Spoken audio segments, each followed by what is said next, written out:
Heyo everybody, Haku here with my review for The Walking Dead Season 8, Episode 2, and this one was called The Damned, I believe. So I'm going to have to organize this one by groups so that I can actually keep track of what's going on, because it'll be too complicated to go from beginning to end of the episode. So I'm going to separate it and discuss what happens with each group. But I thought it was really, really good. Again, I find it a lot more fun to watch, so much more fun to watch, jumping around between different groups rather than just staying with one character or small group of characters the whole episode. It just feels like it can be paced so much better this way that it's more exciting to watch. You're seeing more different stuff. Even if you don't like one character all that much, you don't have a whole week of them and then you have to wait a week for somebody else. You can deal with it better. I think it's so much better this way, and I am enjoying the episodes as a unit. Just the episode itself I'm enjoying more than most of last season already. But yeah, so let's go through this group by group. Aaron's group, first off, they had it the hardest. Every other group got to sneak through, slaughter people in their sleep, stuff like that. Aaron's group had to just go in guns blazing and actually get into a firefight. I do think that they should have left earlier, though. As soon as the walkers on the Savior side started getting up and attacking the other Saviors that was left, they could have just retreated, and at that point, the Saviors would have wasted a bunch of ammo, taking out the walkers and just, in general, fighting with them. They would have lost a lot of people there. They would still have to go through and make sure they took out all the walkers, so they would have also lost time. Some of their stuff might have been broken from all the gunfighting. So, I mean, just in general, they just should have left when they started, when the walkers started getting up. So, either way, R.I.P. Francine here. She was here since, like, Season 5 and said barely anything and just got unceremoniously demolished this episode. And probably Eric too. Not going to get into any potential yes or no spoilers from the comics for any of these, but probably Eric too. We got shot in the stomach and there's a whole ton of blood pouring out, and I don't know how you fix that, especially in an apocalypse.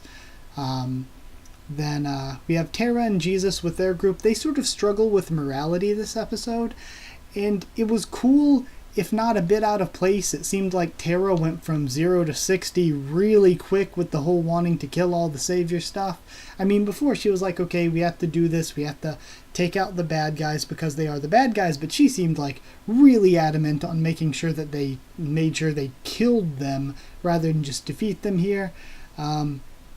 So it seemed like a little bit of a jump, but I mean, it was still cool. Two of my favorite characters there, Jesus and Tara. Tara's been one of my favorites ever since Season 4.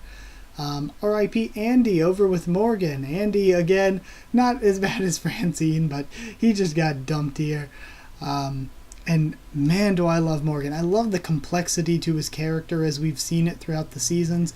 And even here, where he's having the flashbacks to what Rick said about having to kill them, and killing them because he feels like he had to, and then seeing the long-haired douche again from the Saviors, like, oh, you got transferred too?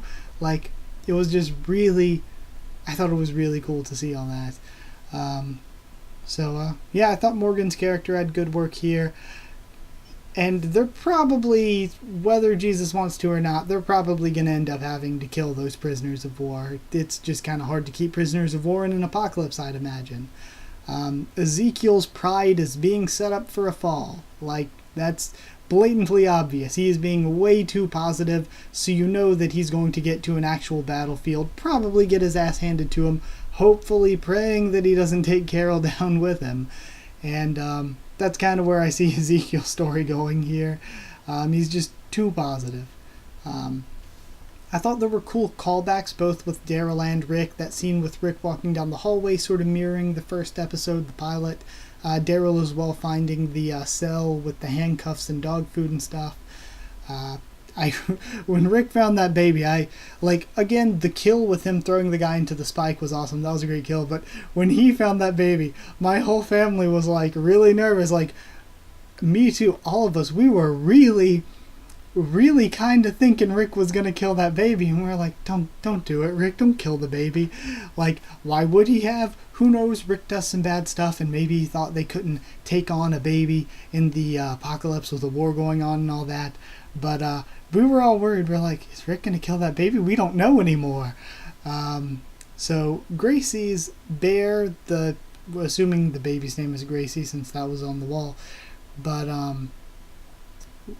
with Gracie, assuming that's the baby, that bear there, a ton of people have already brought it up, that looks to be the same, or I guess it's a stuffed rabbit, not a bear, but her stuffed animal was the same one the girl had in the flashback, so that everybody's like, what if that's Gracie and not Judith? And that could be possible, or it could be possible that Rick and them just end up taking her stuffed animal and giving it to Judith, because it's a hard knock life out there.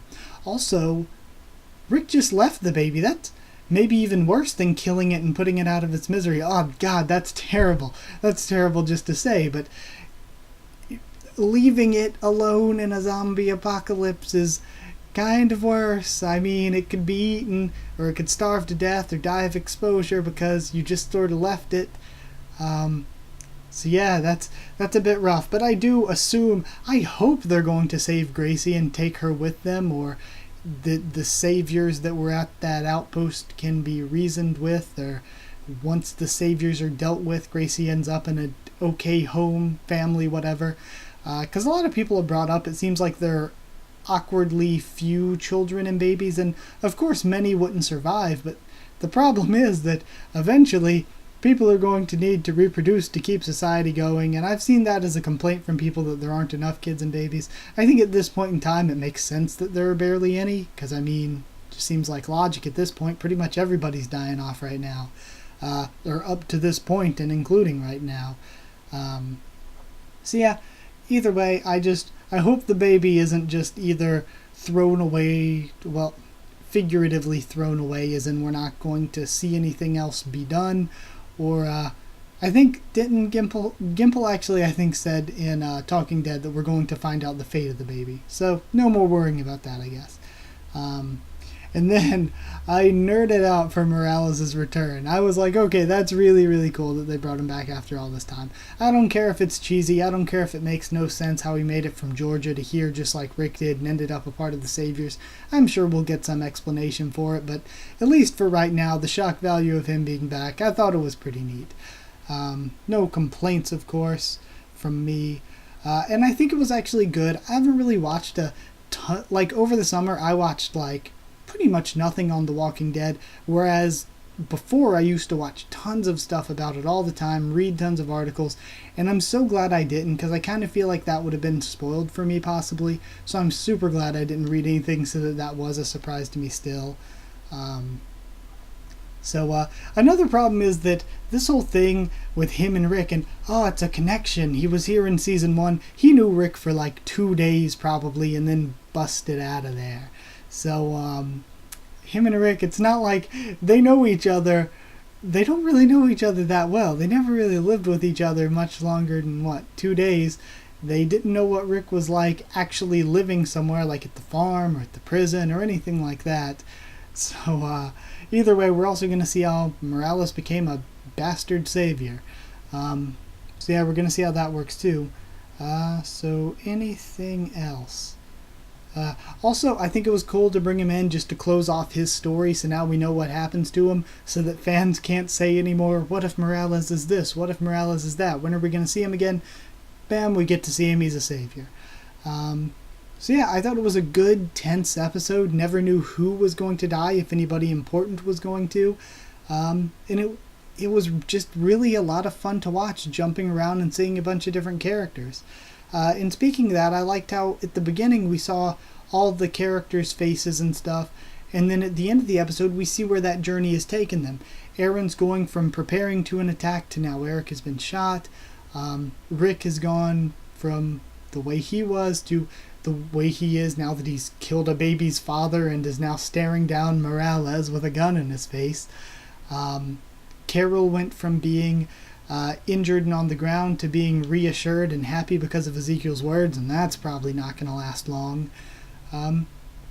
So yeah, good stuff all in all. I enjoyed the hell out of the episode, and I would give it 8, just an 8, 8 more apocalypse babies out of 10. Just increase the number of apocalypse children all living in these communities for the sake of the people that complained about that. But yeah, 8 out of 10. Hope you enjoyed the video. Like if you did like the video. Comment down there to tell me what you thought of this episode, what you thought of my thoughts on it. Subscribe for more of The Walking Dead, both comics and TV show. Follow on Twitter if you want. I can try to keep you updated there and stuff for the channel. And anything else? Oh yeah, if you want to link to our Discord server, we haven't really talked about The Walking Dead there before, but there's always a time for everything. So if you want to link to our Discord server, ask and I'll give you one. That's it. Thank you once again for watching, and I'll see you all next time.